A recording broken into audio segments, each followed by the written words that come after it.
అనంతపురంలో దొంగలు హల్చల్. దాదాపు 3.5 కోట్ల రూపాయల విలువ గల బంగారం, వజ్రాలతో పాటు 20 లక్షల నగదు దోచుకెళ్లిన దొంగలు. ఇదంతా కేవలం ఒక్క ఇంట్లో మాత్రమే జరిగిన దొంగతనం. ఇంట్లో 65,000, ఇంకో ఇంట్లో దోచుకోవడానికి ఏమీ దొరకలేదు. ఇదంతా Anantapur Bengaluru highway Spice Garden hotel పక్కన, అలాగే సవేరా హాస్పిటల్కు ముందు వైపున వస్తుంది ఈ రాజహంస విలాస్. ఈ విలాస్లోనే ఈ దొంగతనం జరిగింది. ఇప్పటికి ఇది మొదటిసారి కాదు. దాదాపు అనంతపురంలో 2 రోజుల క్రితం కూడా దొంగలు హల్చల్ చేశారు. అది కూడా ముసుగు దొంగలు. మరి ఈ రాష్ట్రం వాళ్ళ పక్క రాష్ట్రం వాళ్ళ అని తెలియాల్సి ఉంది.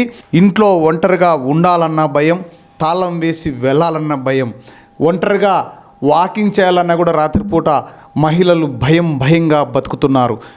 సార్, ఈరోజు ఉదయము మేము ఇంట్లో లేని సమయంలో దొంగలు పడ్డారు. దొంగలు పడి మా ఇంట్లో మా పాపది ఫిబ్రవరి 6, 7 పెళ్ళి ఉంది. ఇప్పుడు ఫిబ్రవరి మాఘమాసంలో. అందుకోసము పెళ్ళికి సరిపడావి మా బంధువులవి అందరివి మేము కొన్నవి, పాతవి ఆర్నమెంట్స్ అన్నీ ఇంట్లోనే పెట్టినాము.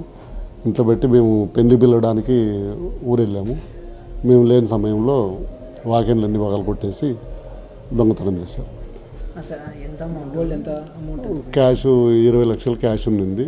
Gold worth of 3.5 crores gold, diamond ornaments అన్నీ తీసుకెళ్ళారు. నాకు 2:30కి మా విల్లాస్లోనే అవతల పక్క ఒక 2 ఇళ్ళు రాబరీ జరిగి వాళ్ళు దీన్ని చూసిన వెంటనే మా వాచ్మెన్ భార్య, మేము ఊర్లో లేని సంగతి వాళ్ళకి తెలుసు. వాళ్ళు దాని విషయం తెలిసి సార్ వాళ్ళ ఇంట్లో ఏమైనా చూసొద్దామని చెప్పి వచ్చి చూడడం జరిగింది. చూసి డోర్ ఓపెన్ ఉండేది చూసి మా ఎదురింటి వాళ్ళకి చెప్పి మాకు ఫోన్ చేయడం జరిగింది. ఇది సార్ జరిగింది. దాని జరిగిన తర్వాత క్లోజ్ టీమ్ వాళ్ళు వచ్చి వాళ్ళు అన్ని ఫింగర్ ప్రింట్స్ అన్నీ తీసుకొని వెళ్ళారు సార్. ఇది సార్ జరిగింది. నా పేరు వెంకట శివారెడ్డి.